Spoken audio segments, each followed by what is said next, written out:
Here's part 3 of my Comet Struct-O-Speed build.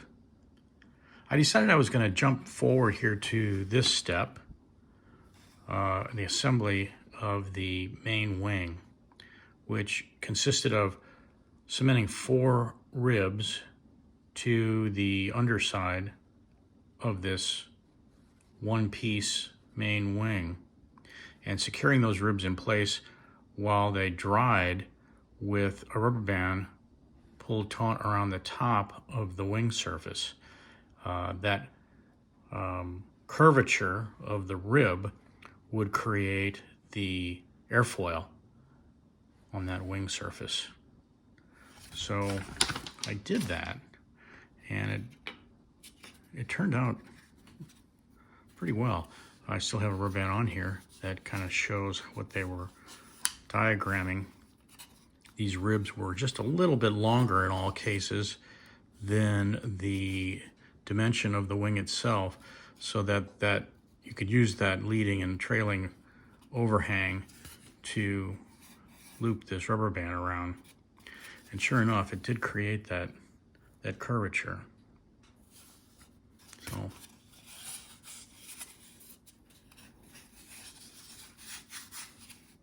worked pretty well. It doesn't say anything in the instructions about it, but I'll be trimming those off. Also a note about the the die cut. Boy, these holes are just not real accurate. They're pretty oversized. Not just those, but the ones on the fuselage too. All of them were really much bigger than they needed to be. Curious if any of you who have built these Struct-O-Speed kits recall that from the past.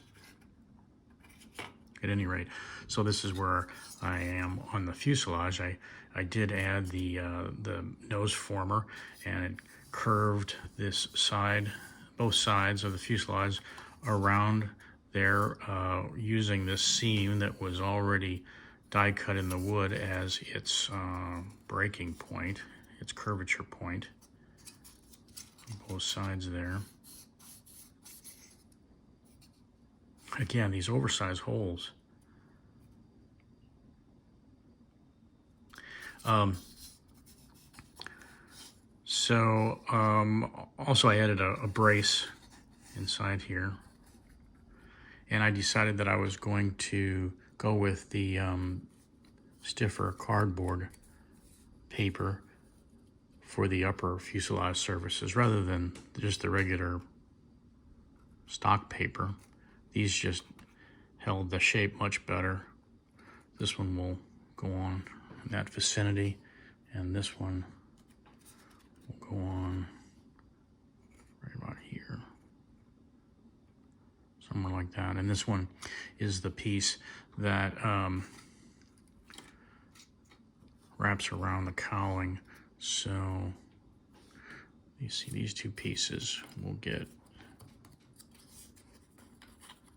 glued together, and then this gets glued on, wrapped around, something like that, and that piece slides on the front.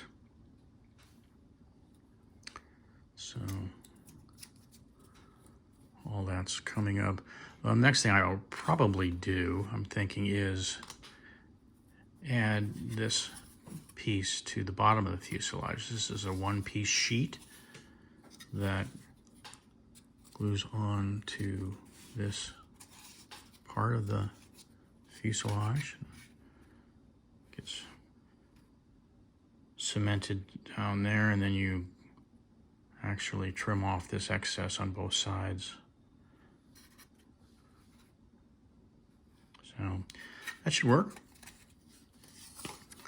Wood on the bottom, cardboard on the top. Yeah.